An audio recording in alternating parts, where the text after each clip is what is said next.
I always found it interesting how the raw denim jacket is one of the most popular facets of raw Japanese selvage denim and just raw denim goods in general. Yet there's so little coverage on social media platforms such as Instagram, such as YouTube, TikTok. Really the only place where you're gonna get content that you can consume on raw denim jackets is probably on the raw denim subreddit. But even then, as most of you guys know, things display a lot differently in photos than they do in video, which is why most of us watch fashion and raw denim content on YouTube in the first place. To me, the raw denim jacket is one of the most beautiful things that can come about in heritage menswear and has had a long history of being popularized by icons, celebrities, musicians, artists in not just American culture, but Japanese culture, European culture, and so many other places alike, making the denim jacket in and of itself, whether it's raw denim or not, one of these staple menswear essential pieces that literally every man should own. The raw denim jacket is a luxury item that has been constructed for longevity as well as an aging process, meaning that the garment is only going to get better and better over time. And usually these garments are constructed to last throughout that wear-in period and are even meant to be passed down to other people or passed down to your kids. I mean, think about it. We're literally still finding raw denim jackets dating all the way back to the 50s, and they're still wearable today. At least a good amount of them are. This is why the denim jacket has been one of my favorite pieces for such a long time. I actually have 3 of them myself, which is probably way more than anybody needs. But as a collector and an enthusiast, I love to see different makes, different fabrics, different denims with different dyes fade down. And recently I felt it was the right time to give my favorite raw selvage denim jacket a wash and just see and document how it's gonna come out. So basically today's topic of discussion is gonna be the sugarcane Awai natural indigo 13.5 ounce raw selvage denim jacket that I picked up at Selvedge about a year and a half ago, if I'm not mistaken. And this is an incredibly impressive jacket that I've actually done a video on when I first got it. So if you didn't get to check that out, make sure to check that out after this one. But it is one of the most beautiful denim jackets that I've ever seen in my life. This particular jacket from sugarcane, I believe, was a limited release, and it's actually constructed from 50% sugarcane and 50% cotton fiber, which at the beginning of its life really gave it this incredible nep, a little bit of a rugged feeling, more so than usual denim. And admittedly, when I had first gotten it, it kind of was a little scratchy because of the sugarcane fibers, but eventually that broke off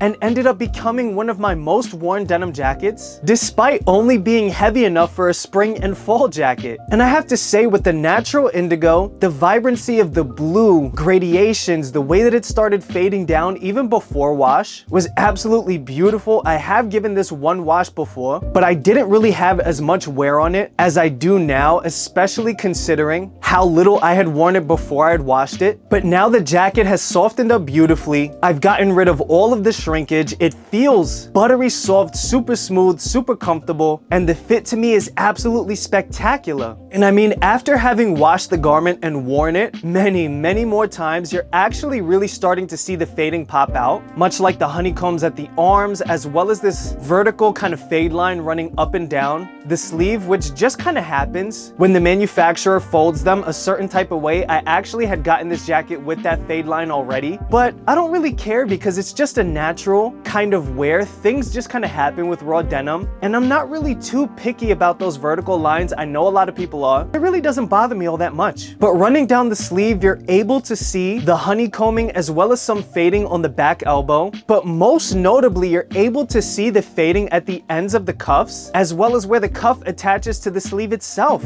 There's such beautiful dye runoff. The natural indigo is so vibrant, it's so bright, it's giving off a really nice robin's egg blue, and I think that's only gonna get better and better after the wash. Now granted, I have only worn this about 75 to 80 times. Again, considering how limited I am with wearing this because of how light the jacket is. 13 ounces is super light. Even for a pair of jeans, it's probably around the lighter side of average weight denim. So this jacket is really meant for very specific temperatures, but it's still a beautiful jacket in and of itself. One of my favorite things about this jacket too is it fades very beautifully at the seams on the yoke, where it's starting to really kind of train track due to the tension from the stitching. And you also get a little bit of that fading on the pleating in the front, not as much, but you are still seeing that a little bit. I'm excited to see how that's going to come out as it wears down with the washing. And the same thing with the train tracking, you also see it on the the armholes where it's probably the most noticeable. This is full of texture and definitely has a lot of wear on it. You can see that there's a lot of tension going on at this armhole seam, and it's absolutely beautiful, and it gives the raw denim jacket itself a lot of character and a lot of texture to provide a little bit of visual interest. You've also got a little bit of wearing on the neckline and the collar, and it's probably because of how often I layer this jacket due to how light it is, and I think that that provides for some really interesting fade lines. You've also got a little bit of wear on the front pocket, got some nice wear and fading on the hem where the waistband attaches to the body, especially at the seam lines where all of that tension is. And then moving on to the back, you actually see quite a lot of puckering and quite a lot of tension on the back yoke seam, where again, that stitching is really gonna pull very close together. It's gonna tighten up and it's gonna give these beautiful kind of ridges that are ultimately eventually gonna give a really vintage type of look. One of the most interesting things about this jacket is with how little I had worn it, the back buckle actually really got a lot of wear and is faded down quite nicely. I, for one, am really excited to see how this is gonna come out and just see how luminescent, how bright the blues become, and the overall entire vibe that the jacket is gonna give off. But yeah, guys, why don't we get right into how I wash my denim jackets? And basically, it's very simple. I don't do anything crazy. I don't really go for woolite color like most people do. If you do want to preserve the indigo dye, I do recommend that. But me, myself, I just use a regular standard detergent. I button the jacket all the way up. And contrary to everybody else, I actually keep the outside out as opposed to turning it inside out. And this isn't 100% safe, I'll be honest with you. You really have to get your timing right with the washing machine because you can damage your garment like this. But me, myself, I like to go for vintage fading,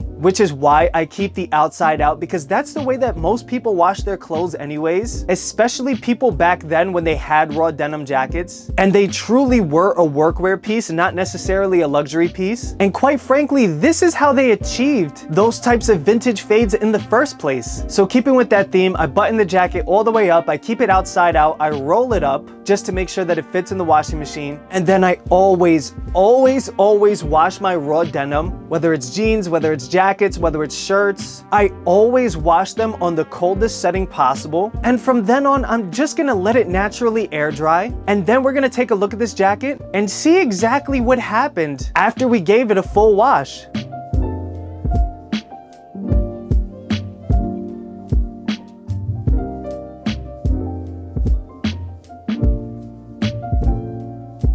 So it's the next day, guys, and I really have to say I absolutely love this jacket. I mean, the way that it came out, the way that it softens up after wash, the body that it garners, as well as just the wear and marks itself, really starts to pop, and the blues, because of the natural indigo, definitely become much more lively as well. The first thing I noticed when this jacket finally dried up is just how much the front yoke shoulder seam actually started to lighten up and pucker, not just on top of the seam, but also under the seam as well. And even where the collar folds, you could see a lot of wear in and a lot of dye runoff came out after the wash. And I love the way that that's aging down. I love the character that it's given. And the denim jacket overall itself has definitely brightened up. And I feel like the hairiness of the fabric actually comes out a lot more too. I mean, I love the way that the sugarcane fibers really gives this jacket a fuzzy kind of look. Something truly hairy, something really vintage looking. You're getting a little bit more of that nep now because of the repeated washes, and I can't wait to see how much more that's gonna come out with even more wear and wash. I also noticed that around the buttons as well as the pleats, there was a lot of fading and a lot of dye runoff, and that's because I do wear this jacket buttoned up quite frequently due to the fact that it's super light for a denim jacket, so I tend to layer it a lot, and I just love the character that this is given. You're also getting a little bit of that puckering around the pocket on the front, not as much as the shoulder, but still a pretty decent amount. But again, on the front, the overall gradations in blues within the dye has definitely become more visible, and I think just gives this jacket a lot of visual interest. Now again, at the hem you were able to see it before, but now this is a lot more visible where the tension has started to fade down and create that puckering. I mean, even at the bottom of the hem, you're already starting to see some of that beautiful white weft start to come through and poke out through the natural indigo dyes, and it's also creating a little bit of puckering and tension above the waistband as well. And the same thing, you see that happening on the cuffs, where there was a lot of wearing even before the wash. You're getting that tension, you're getting some of that fading, especially where the seam allowance is hitting the back of the fabric. You also see it on the bottom of the cuff. I mean, this jacket is really starting to shape up, and the thing with me is I don't really chase the fades. I like to enjoy the jacket throughout the life that it has from beginning to end, but it is always nice to just see how the jacket reflects the way that you wear your garments, the way that you wear your clothes, the way that you live your life. What was interesting about this jacket though is that the honeycombs aren't as pronounced as I feel like they were before the wash, which is interesting considering that they did have a lot more wear than pretty much any other part on this jacket. But I would imagine as this jacket starts to fade down, you're gonna see a lot more of that honeycombing, but more akin to like those old vintage Levi's jackets, not necessarily those high contrast faded jackets. Just something that gives off a really old school heritage kind of look. Although you do see a lot of the wearing on the back elbow as well as the seam. But yeah, the honeycombs really didn't pop out as much as I thought they would. But moving on to the back of the jacket, you can definitely see quite a bit of change back here, particularly on the shoulder yoke. Not just the seams, because those did fade down and pucker nicely too, but also in the middle where the shoulder actually causes some abrasion, especially considering that I'll either layer this jacket under another coat or I wear a bag with a strap quite frequently on both sides of my shoulders. So this makes sense why that's actually starting to fade down quite considerably. I really wasn't expecting that at all. And again, I think that complements the tension at the armhole and the shoulder seams, as well as the back yoke seam itself. The two pleats are starting to get a little bit of a vertical fade line, but primarily the horizontal shoulder seam is really starting to pop. I'm loving the way that that's looking. And it's given this jacket already that kind of lived in, well-loved, and well-worn look that I'm going for. You don't see too much tension. The back buckle has definitely seen a lot of wear and love as well. This one's also starting to pucker and crinkle up a little bit, giving those kind of roping style fades that you would otherwise see on like a hem of a pair of jeans. And that, I think, is gonna fade down beautifully. But yeah, guys, I am most impressed with the way that the hem is wearing down at the waistband. I mean, you're seeing those incredible, almost diagonal style kind of roping fades, as well as a bunch of tension on the bottom and the top of the seam. You're getting the seam allowance fades, and it's just creating a really interesting look that you don't see anywhere else on this jacket. And I can only imagine with wear and wash that that's gonna fade down even more, giving this beautiful sugarcane jacket even more of that heritage old style look.